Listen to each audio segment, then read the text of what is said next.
Sveiki, mano draugai, mėlieji prenumeratoriai, mano kanalų svečiai.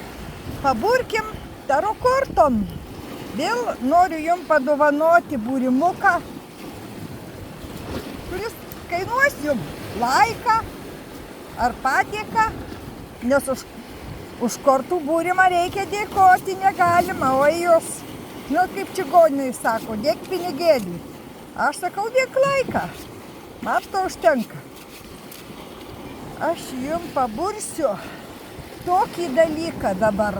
Tiesiog žinot, kaip darom. Jūs pagalvokit apie save. Nieko daugiau negalvokit, neužsakinėkit. Tiesiog paklausim šitų kortų, paklausim, ką jums reikia dabar skubiai. Tuoj pat sužinoti. Greitai tai kelios dienos. Visiškai kelios dienos į priekį. Ką jums reikia sužinoti greitai. Ir pabursim su šitom taro kortom, ką jums reikia sužinoti labai greitai. Galvokit apie save. Tiesiog, kas manęs laukia. Tiesiog pagalvokit, ką svarbaus jums visata nori pranešti, pasakyti, įspėti. Nu ir žiūrim. Oi, žvaigždė, mėlyje, sveikinu. Žvaigždė visada yra svajonė, svajonių išsipildymas. Tai visada kažkas tolimo, kur ateina jau pas tave. Kažkas tolimo, bet jau ateina pas tave. Tikiuosi, matot, aš dėsiu tas kortas. Labai, žinot, bijau, kad nenuneštų man į jūrą. Taip, 7 pentaklių. 7 pentaklių, tai čia kažkas tai pasidalins su jumis kažkokią patirtim, kažkokią gausit pagalbą, arba jūs patys ją duosit, bet išlaikykit lygsvarą. Žinot, kiekvienas turi užsidirbti tiek, kiek jam reikia.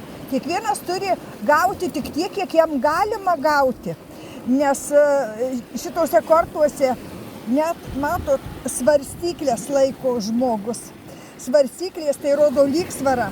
Kiek tau verta, tiek tau bus atsiekyta. Negausi nieko, nei daugiau, nei mažiau. Kiek užsidirbai, tiek ir gausi. O ką prisidirbai gyvenime, tai ir nieko nenorėk kažkokių tai dalykų gerų. Bet čia rodo, kad gausit, nes krito 10 kardų. Tai tiesiog jūsų užkentėta, išlaukta ta pabaiga kažkokių problemų, kažkokių, kas jau jums pagaliau atėjo į jūsų namus, už ką kovojot, už ką vargot. Taip jau jums ir duoda likimas. Taip, toliau. Čia ir šitos kortos, matot, jos tokios su Dievo akim trikampy, čia labai yra tokios mistinės. 5, taip, tikrai jums teko kažkokių kovoti. Dabar nurimkit.